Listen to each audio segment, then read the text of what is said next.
कि अपरिचित आदमी बोलता है तो लोग सोचते हैं बोल तो ठीक रहा है, इसके अंदर क्या है। और अपरिचित आदमी बोलता है तो परिचय तो होता है, जैसे मंच से मेरा परिचय हुआ। अब उन्होंने जो बताया वो आपको पता है, लेकिन मैं कैसा हूँ ये आपको अभी पता नहीं है। वो आप मिलेंगे, 10 बार मिलेंगे, इस स्थिति में क्या किया ऐसा सब देखेंगे तब आपको पता चलेगा कई सालों के बाद। तो बताया जाता है, लेकिन बताया जो जाता है उसका विचार हो जिनको सुनाते हैं उनसे, इसके लिए भी एक संबंधों की स्थिति आवश्यक है। तो इस विचार के आधार पर सर्वत्र संपर्क होना पड़ेगा और सबसे पहले पड़ोसी देशों में होना पड़ेगा। भारत के अधिकांश पड़ोसी देश पहले कभी भारत ही थे।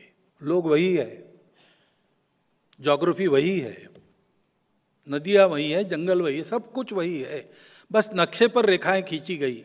तो पहला तो कर्तव्य बनता है कि ये जो अपने ही है वो अपनत्व की भावना से जुड़ जाए। देश रहेंगे अलग अलग, पहले भी थे, लेकिन जो विरासत में मूल्य मिले हैं उनके आधार पर इन सब की प्रगति हो, इन सब की प्रगति हो, इसमें भारत का अवदान हो, कुछ योगदान हो। सबसे बड़ा भारत है और इसलिए उनको जोड़ना, उनके यहाँ ध्यान देना, वहाँ शांति रहे, वहाँ स्थिरता रहे, वहाँ विकास हो, वहाँ का पर्यावरण ठीक रहे, वहाँ लोगों में संस्कार हो। पंथ संप्रदाय अलग अलग होंगे, परंतु संस्कार के बारे में किसका मतभेद है क्या?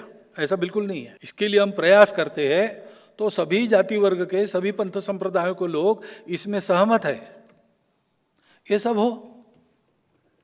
इस दृष्टि से जिसको आज की भाषा में आउटरीच कहते हैं, हम कहते हैं संपर्क, जीवंत संपर्क, मनुष्यों का मनुष्यों से मिलना, हृदय से हृदय की बात करना,